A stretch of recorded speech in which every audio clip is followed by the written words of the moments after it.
3 clips from the bear now. First is behind the scenes of the original Beef Chicagoland restaurant. Second one is Copenhagen.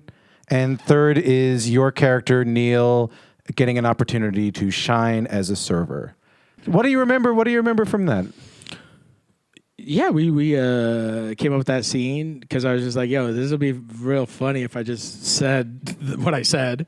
And so I was just like, yo, like, I think Fact should grab this shit, bring it out, and be like from Chef Carmen's mind. And like, I'm going to pour it because he told me to pour it in front of them. So like, you guys know like Faulty Towers? So Faulty Towers is like my like childhood, like that's our favorite shit. Like Miguel, he's just like such a dummy.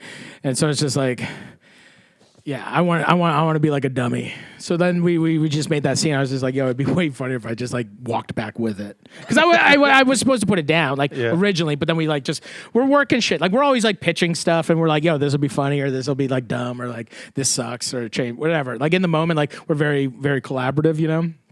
And so I was just like, yo, what if I just like walk back with this shit? And they're like, yeah, do it.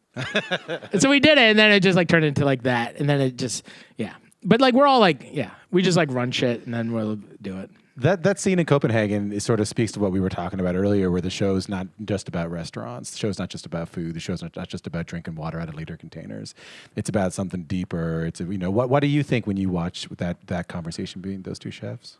Have like being somewhere that's like very like proficient and going to like Marcus going to a place and working alongside somebody who's very good.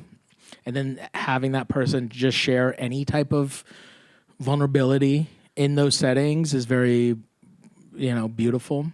I'm thinking like, oh, is that what it's like when you go to like a really high level, like Michelin-y restaurant? It all depends. Everyone's different. Like every restaurant's different. I'm like, I think Poulter, like his character is very sweet. Like Carmy is this edge, right? And then he's kind of like this softer version, has done all the same places, has kind of been with Carmy throughout the years, and is a very different person than Carmy, but still is talking about putting the pieces back together.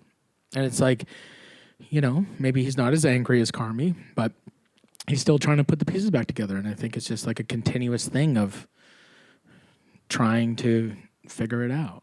And there is no straight line, That first scene we saw where everyone's screaming at each other, what goes through your mind when you see that?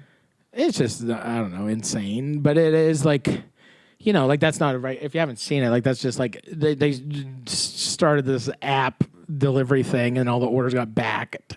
And then as soon as they opened, they had like 250 orders. And like, it's television, but it is like a thing that's like everyone's losing it. But you need to have like, it's TV. You got to raise these stakes. You got to have the wheels come off. You got to make these very like, oh, Sid set up the app and now we're actually busy, but actually there's a mess up and they all came in at once and now instantly it's still fucked. How do you do that? And then like even like that, like chef standoff, like the way that Carmy's speaking, like that came from like Coco and like working in Europe. And when she worked in Europe, they called her like Britney Spears because she's like a blonde woman. Mm-hmm. And so like everywhere she worked in France, she would just call it Britney Spears. And so like, but she was like that situation comes from like, not the app stuff, but that demeanor and that like nastiness comes from one of Coco's stories. Really? Like someone screaming and yelling and flipping out? Yeah, to stand off, like somebody not doing well and then trying to hold on, that person becoming frustrated to the point of yelling and saying, get the fuck out.